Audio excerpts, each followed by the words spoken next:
It's been fascinating to watch Kira grow as I've grown. We've kind of grown together. She was 18 when we made Pride and Prejudice, so she was pretty much a kid, you know.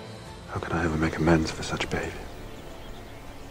After what you have done for Lydia, and I suspect for Jane also, it is I who should be making amends. And then when we made Atonement, she was 21 or 2. Why are you crying? Don't you know?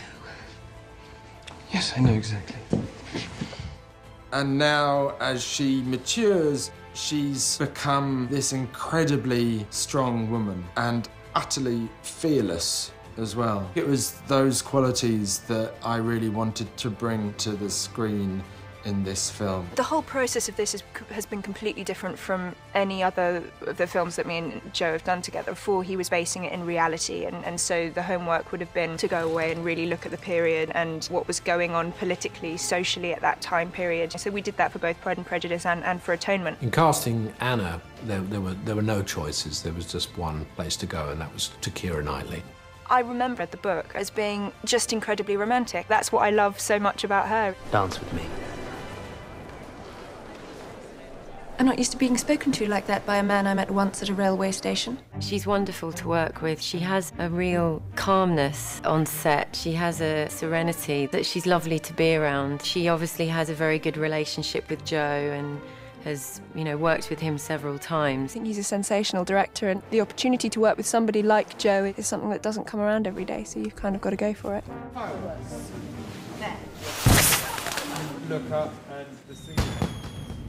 She works so hard, that incredible attention to detail. I learnt a lot from the way that she prepares, you know. She dissected that book. She'd remember, you know, that scene is like that one in the book where she's feeling paranoia. I don't want to hear any more about a divorce or think about it. And she could break it down really, really well. And it's great to have that tool and have that in the back of your mind, that you're so confident and aware of what you're coming into. You behaved badly. Very badly. Watching Keira on set, she's like a Zen monk, because she would sit between takes, completely focused, completely concentrated, oblivious of what was going on around her in the pell-mell of production. Steva! Anna! It's very funny doing this with Keira after we'd worked together on Pride and Prejudice 7 years ago.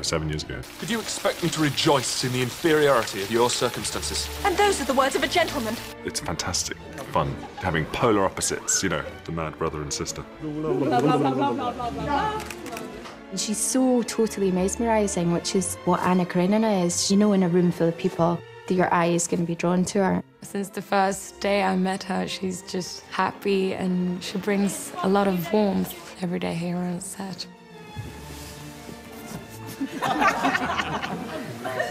She's obviously explored so much of the character herself, and you can see that she's really embodying the character. I have to tell you. Yes.